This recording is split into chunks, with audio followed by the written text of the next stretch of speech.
En este momento empezamos con la sección editorial, que le he llamado, correspondiente al, correspondiente al viernes 19 de noviembre. Va a ser el editorial número 2. Y digo estas palabras porque a partir de ahí es donde subiríamos mañana a las 6 de la tarde. Muy bien, empezamos pues. Voy a darle casi toda la importancia y el tiempo de este editorial a esta gira de trabajo del actual presidente, el bulto López Obrador, a Washington. Las relaciones entre México y Estados Unidos han sido históricamente relaciones difíciles, no solo por la asimetría de las dimensiones de sus economías. Ese es un factor, evidentemente. Pero hay algo más. Ideológicamente o cultural religiosamente o religioso culturalmente, tenemos visiones diferentes. Mientras a Estados Unidos los colonizadores eran esencialmente protestantes, se decía, o cristianos, como quieran, protestantes, y en México los que llegaron a la parte casi total de América Latina fueron católicos. Allá por el siglo XVI, el reino de Sevilla, de Castilla, era el feudalismo más atrasado que había en Europa. Una clase ociosa, diría el sociólogo Durkheim. Cuando uno conoce Madrid y ve aquellas bellezas de edificios construidos hace 400, 500 años, dice uno, ahora me explico dónde quedó toda la plata y el oro que se llevaron de América Latina. Era una clase ociosa, cortes, reyes, mientras que los que llegaron a los Estados Unidos provenían de grupos con otra mentalidad religiosa y llegaron a tierras inhóspitas. La población que había en el territorio que hoy es Estados Unidos eran tribus pequeñas que estaban medio sedentarios, muchos de ellos un poco nomadismo, y eran personas muy austeras, muy religiosas, en el sentido de una cultura del trabajo. Incluso hay un libro muy interesante de Max Weber que se llama La ética protestante y el capitalismo. Aun cuando se ha tratado, hay estudios serios para decir que no es así, pero sigue siendo un libro de lectura obligada para que quienes quieran entender las diferencias entre América Latina y Estados Unidos. Bien. Eso ha complicado la de por sí relación difícil. Entonces estamos ante un país que al final de cuentas en 1821 es independiente, pero un país con muchos problemas, desorden, cuartelazos y la corrupción asociada con esta forma de gobernar, y un territorio en el norte del país prácticamente dejado a la buena de Dios. No teníamos recursos, ni un ejército, ni población suficiente para poblar, para colonizar esas vastas regiones del norte del país. Muy bien. Entonces eso dio por resultado que se fueran metiendo, y ya saben, lo de Texas y luego la invasión del 47 y que perdimos la mitad del territorio, etcétera, etcétera. Pero en México seguimos siendo un país con una serie de vicios de 300 años de colonia o de invasión, como guste, ya ve la discusión esta que me parece un sinsentido, pero bueno, ahí está, ¿verdad?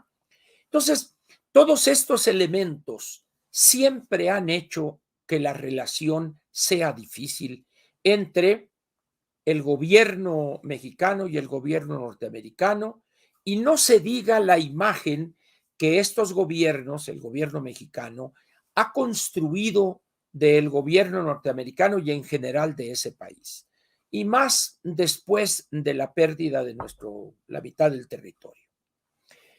Eso ha dado por resultado que mientras Estados Unidos se convierte en una potencia económica, política y militar, en México nos hayamos sumido en la peor de las miserias, el peor de los desórdenes y la peor de la corrupción que pudiéramos haber conocido,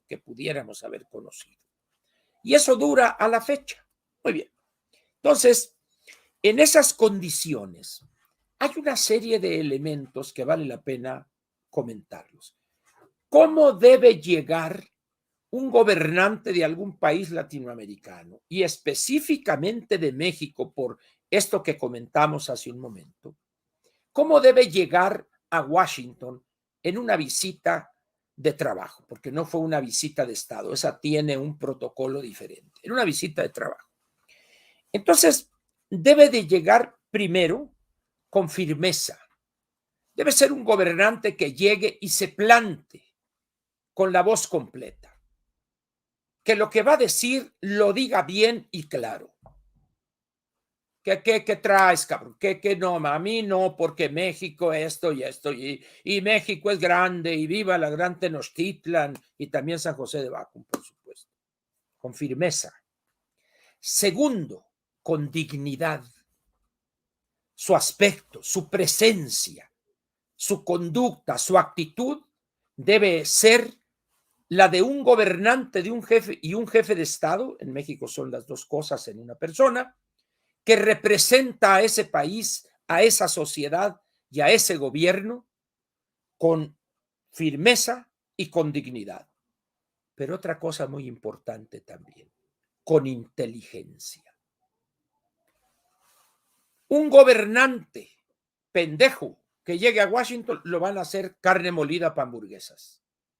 Debe ser una persona con inteligencia, debe ser una persona que llegue con experiencia y sepa moverse en ese swamp, en ese pantano que dijo Trump que iba a secarlo. Repito, firmeza, dignidad e inteligencia, y cubriendo a esas tres cosas, debe llegar con una visión de futuro. Las cuatro juntas, con firmeza, dignidad, inteligencia y visión de futuro. ¿Y quién es el que llegó? ¿Quién es el que nos gobierna? Un hombre que es un cobarde en el claro concepto, cobarde en extremo. Y no me estoy diciendo de los abrazos no balazos. Es un cobarde porque ataca desde el poder que le da ser jefe de Estado, sin permitir que el otro le pueda contestar. Utiliza el poder del Estado para denigrar a sus adversarios, que los quiere convertir en enemigos cuando en política eso es incorrecto. Es una bajeza eso. Pero es cobarde porque no quiere utilizar el poder del Estado para restablecer la legalidad perdida. ¿Cómo es posible que nadie diga nada? Ni los partidos políticos, ni el actual gobernador recién que ha tomado posesión en Zacatecas, por esta carnicería que están viendo los zacatecanos.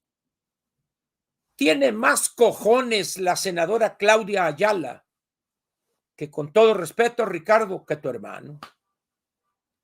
¿Así va a seguir? ¿Cuántos muertos debe haber más en Zacatecas para que el gobierno federal diga, bueno, ¿qué está pasando ahí? ¿Nadie va a hacer algo? ¿Los partidos políticos? ¿Las cámaras del Congreso de la Unión? ¿El Senado de la República? ¿Acaso los de Morena nada dicen porque el gobernador es hermano de Monreal y si lo critican, en ese momento les da un chicotazo, Ricardo?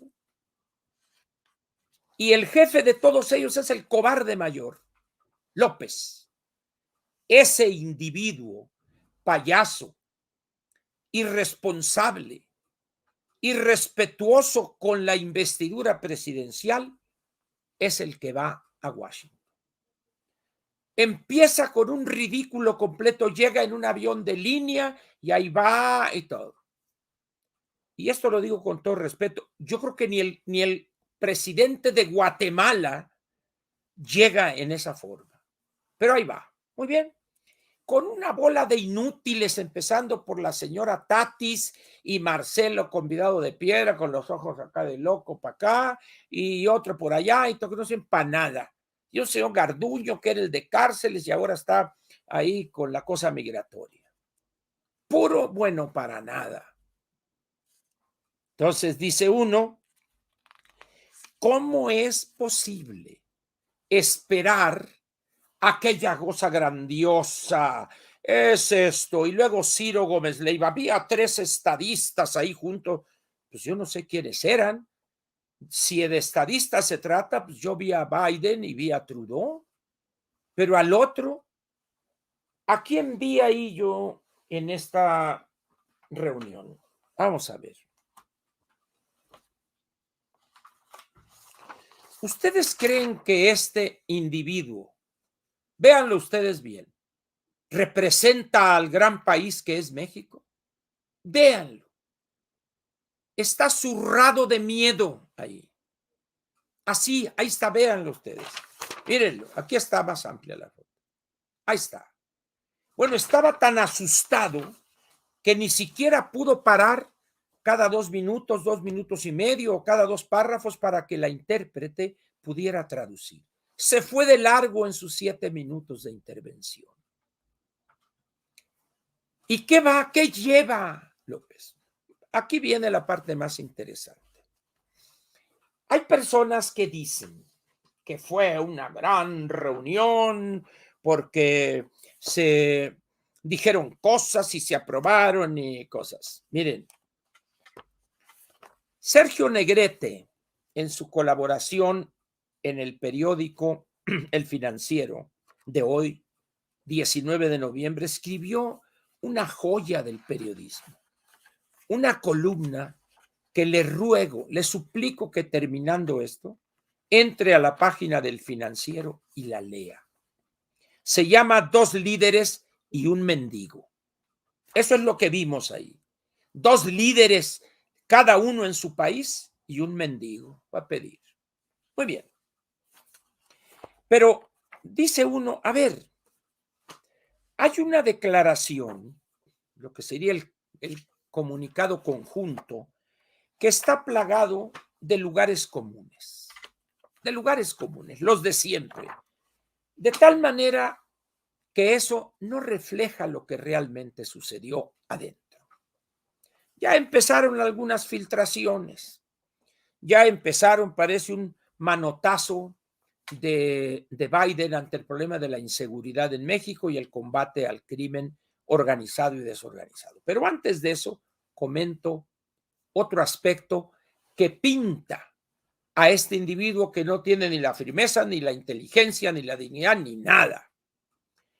Cuando una persona visita Washington y se va a entrevistar con el presidente de los Estados Unidos, aprovecha su visita para reunirse con los líderes del Congreso, con algunos representantes o senadores que son clave en el Congreso de los Estados Unidos en ciertos aspectos que le interesan al país que gobierna el visitante. Y de ahí se va a Nueva York a entrevistarse con inversionistas, con bancos, con alguna entidad académica, o va a Boston, a Harvard, una plática, etcétera. Este hombre llega en la tarde noche, se esconde, en la mañana sale y vámonos, y va para afuera. ¿Por qué? Porque este hombre, aparte de ser cobarde, indigno, bruto, es un hombre acomplejado. Y ahora resulta para nuestros analistas que es lo máximo, que los norteamericanos aceptaron colaborar con él en Centroamérica, con Sembrando Vida, y los jóvenes construyendo el futuro. Mentira, mentira completa. ¿Qué les interesa a los? Porque luego le dice, además, con una autoridad que no sé de dónde la sacó, además, este hombre tiene una fijación con la historia. Dice que es historiador y que sabe decir, no es cierto, hombre, es puro copy-paste y de libros que le han escrito. Pero ¿por qué recurre a eso? Porque no entiende el presente y mucho menos tiene un proyecto de futuro. No lo tiene. Entonces, que Juárez, que Lincoln, que esto, ¿qué les importa a Trudeau y al otro? ¿Qué les interesa?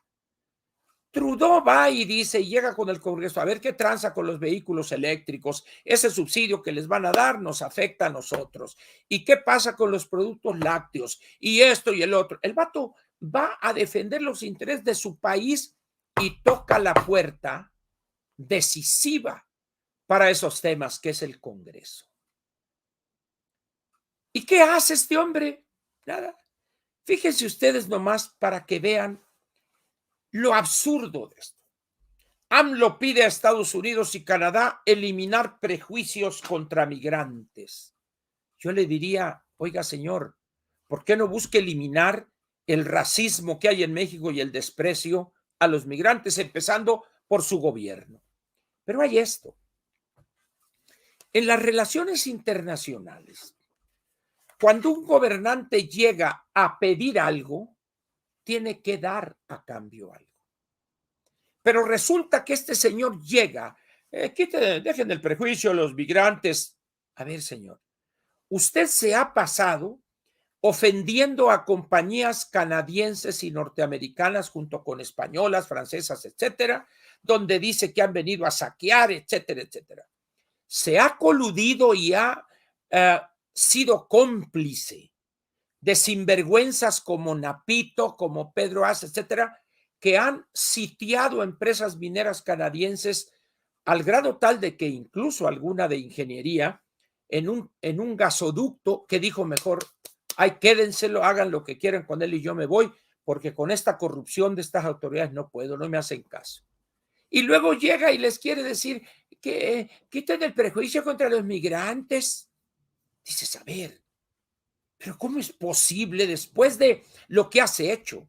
Una ofensiva violando la Constitución, que lo ha detenido la Suprema Corte o el Poder Judicial, violando tratados que México firmó, violándolo para salvar esos dos focos, pozos de corrupción e ineficiencia que son Pemex y Comisión Federal de Electricidad, porque las ideas de este señor son de esos años, los 70, y luego a citar a Cárdenas. Dice uno, bueno, ¿de qué se trata? Pues, ¿no? Es decir, ¿cómo pensar que esta persona que llega en ese plan, vean ustedes los titulares de los periódicos hoy, vean la primera página de La Jornada? Dicen, bueno, ¿de qué visita se trata esto? ¿Qué visita? ¿Vieron estos de La Jornada? La del billete que les pasan anualmente, 150, 200 millones de pesos, para que sobreviva ese periódico de pedorrillo. ¿Cómo es posible entonces que haya un Ciro Gómez Leiva que diga, yo vi a 3 estadistas ahí? Y luego el otro, no, le hicieron caso a López. ¿Le hicieron caso quiénes? ¿En qué? Señores, por favor, lean los periódicos de Estados Unidos de hoy para que se den cuenta que no causó impacto alguno el señor, sino más de verlo. Bueno, ya les enseñé. ¿Qué impacto puede causar este individuo? Díganme ustedes, por favor. Bueno, causó más impacto el de los calcetines colorados, pues, porque ya ve que a Trudeau le gusta acá la cosa juvenil al vato, ¿no? Pantaloncitos esos ajustados a la pierna acá, que el vato que se le vea el chamorro y el trajecito acá cortado porque hace ejercicio el vato, unos zapatitos café claro que parecen color caca, color diarrea y unos calcetines rojos. Bueno, pues es su estilo. Bueno, era tan absurdo lo que estaba diciendo López que en un determinado momento el presidente Biden, seguramente por un chicharito, le dijeron, presidente, se le está viendo las canillas, ya va a aparecer usted la tatis, se le ve la canilla, levanta el calcetín, y el otro estaba diciendo sus babosadas, y el otro tranquilamente se levanta y se acomoda. Ese es el impacto. Esos segundos pintan el interés de lo que estaba diciendo. ¿Por qué? Porque el interés de Trudeau era decirle, a ver, presidente, ¿qué tranza con ese pleito que trae usted con las compañías canadienses? Eso es lo importante. A mí no venga que acá, que Diego Rivera y que acá, mire, Lincoln. No, déjese de succionadas. Aquí está esto. Y con Biden igual. Y vean ustedes la matazón, la carnicería que es el país en estos últimos días. Sembrando vida, vamos a llevar. No es cierto. Ha estado jode y jode y jode con eso, con el peor programa ecológicamente hablando que es Sembrando Vida. Han deforestado 60, 70 mil hectáreas para poder recibir esa lana. El programa de jóvenes construyendo el futuro, plagado de corrupción al grado tal de que la joven esta que se peina a lo rarotonga ya va para afuera de la Secretaría del Trabajo. Entonces, ¿qué visita vieron estos glúteos veloces? Cuando ustedes revisan la prensa y algunos espacios electrónicos, dicen, ¿qué vieron estos? ¿Qué vieron? Ahora, los temas reales tratados adentro, esos no los vamos a conocer.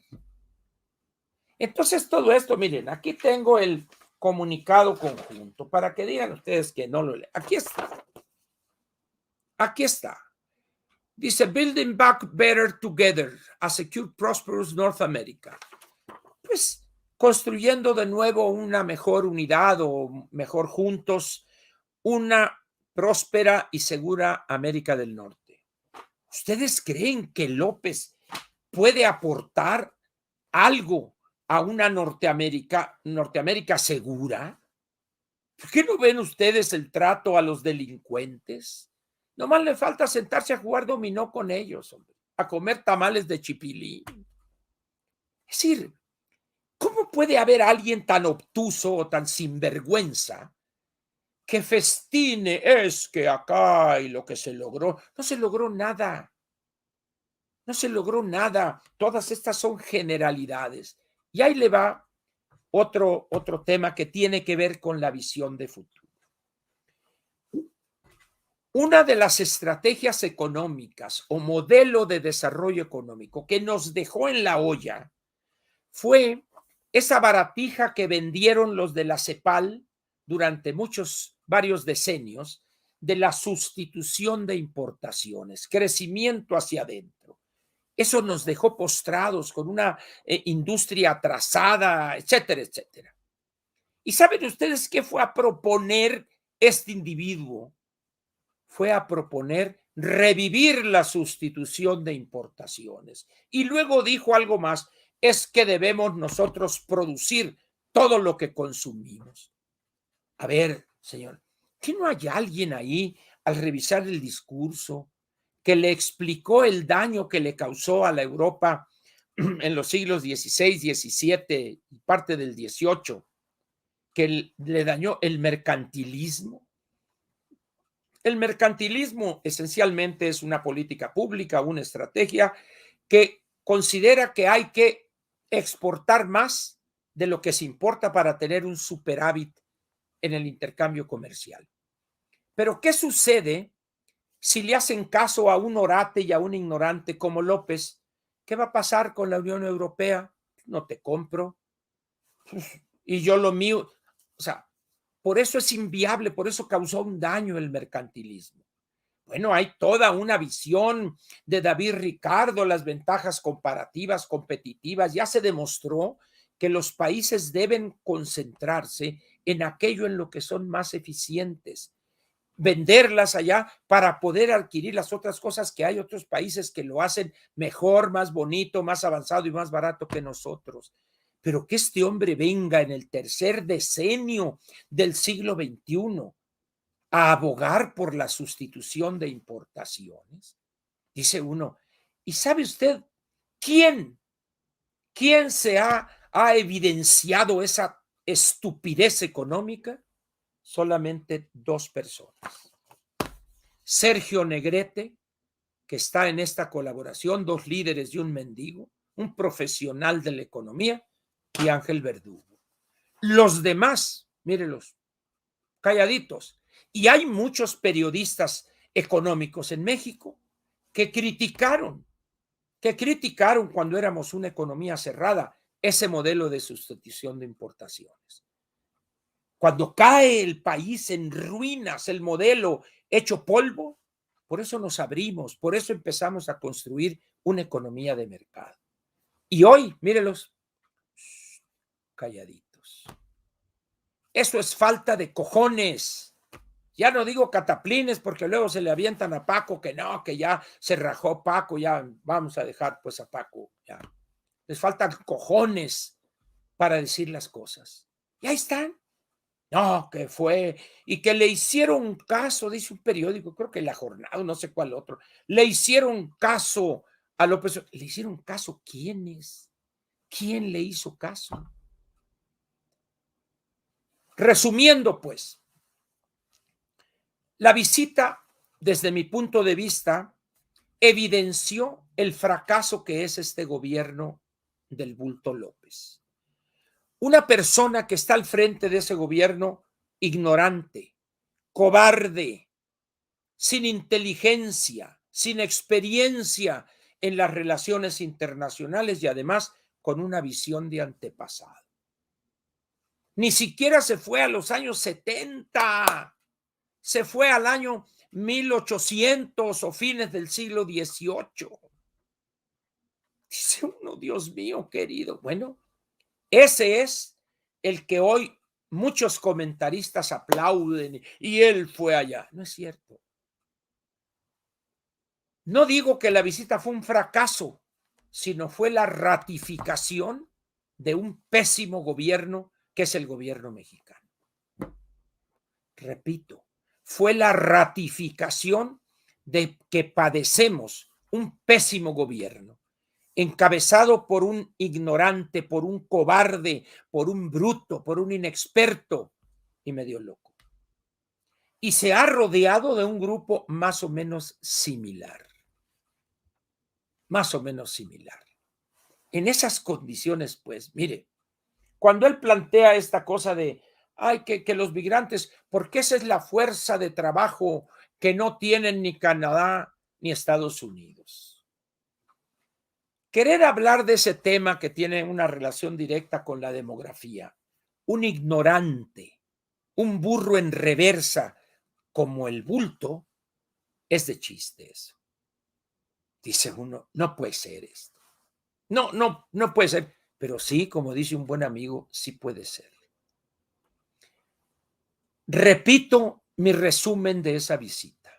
Es la ratificación más que evidente, obvia, de la porquería de gobierno que tenemos y del inútil, bruto, cobarde, inexperto y medio deschavetado de gobernante que tenemos. ¿Quién ante esos hechos que están ahí puede atreverse a decir que fue un éxito la visita? Nos hicieron caso y van a hacer, por favor. Y los norteamericanos con cierta conmiseración, está bien, déjenlo que diga. Que diga, ¿por qué? Porque ellos acá submecatum, es decir, por debajo de cuerda, el combate al narcotráfico va a tener que ser firme. Van a tener que hacerlo. ¿Por qué? Porque esto ha llegado a un punto donde ya la viabilidad del Estado mexicano está en juego con este señor. Todas estas tonterías ahora en el CIDE, lo en contra del INE, todo forma parte de un mismo arreglo mental de un gobernante autoritario al viejísimo estilo. Al viejísimo estilo. Espero pues que usted esté de acuerdo conmigo y si no lo estuviere, yo le pediría que en los días subsecuentes plantee usted sus puntos de vista. Quizá valdría la pena nada más resumir lo que ella ha dicho en la parte mediática. Me ha sorprendido el nivel de indignidad de una muy buena parte de los espacios mediáticos en este país. Y eso la única explicación que hay, pues es el control férreo que se está armando para buscar dar o vender una narrativa única. Muy bien. Rápidamente terminamos con otro asunto que quiero comentar con ustedes. En la mañanera de hoy viernes, hablé yo de algo que hacía mucho no tocaba, el problema del IEPS, el problema de confundir un subsidio con no cobrar un impuesto que fue autorizado por el Congreso de la Unión. Les voy a dar unos números, nomás para que vean ustedes la perversidad de este gobierno. El año 2018, y aquí tengo los números por fortuna. Ahí le va. De enero a diciembre del 2018, ojo, enero a diciembre del 2018, el gobierno federal captó 187,000 millones por concepto de IEPS, gasolinas y diésel. 187,000 millones. Y eso porque Peña y Videgaray bueno, ya no estaba Videgaray, estaba Pepe Toño, creo, para apoyar al gobierno entrante como una petición, elevaron el IEPS al 100%. Es decir, aquel estímulo fiscal o aquel dejar de cobrar durante el 18, tuvieron que dejarlo, ya estaba resuelta la elección, ya estamos hablando de octubre, noviembre del 18, pero fueron 187,000 millones de pesos. Muy bien. Vayamos ahora al 2019 para que vean si la gasolina iba a subir, bajar a 10 pesos. Este gobierno captó en el 2019, de los 187,666 millones que captó por concepto de IEPS, gasolinas y diésel el gobierno de Peña, los neoliberales, los chupasangres, todo eso.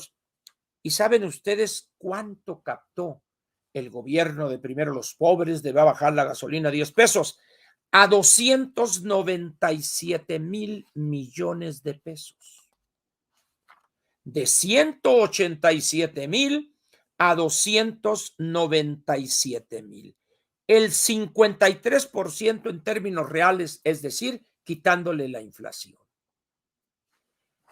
Y no obstante esa ventaja, la deuda pública la deuda del sector público federal, toda, la crecieron en 200,000 millones de pesos, habiendo subido ciento y tantos mil millones de pesos.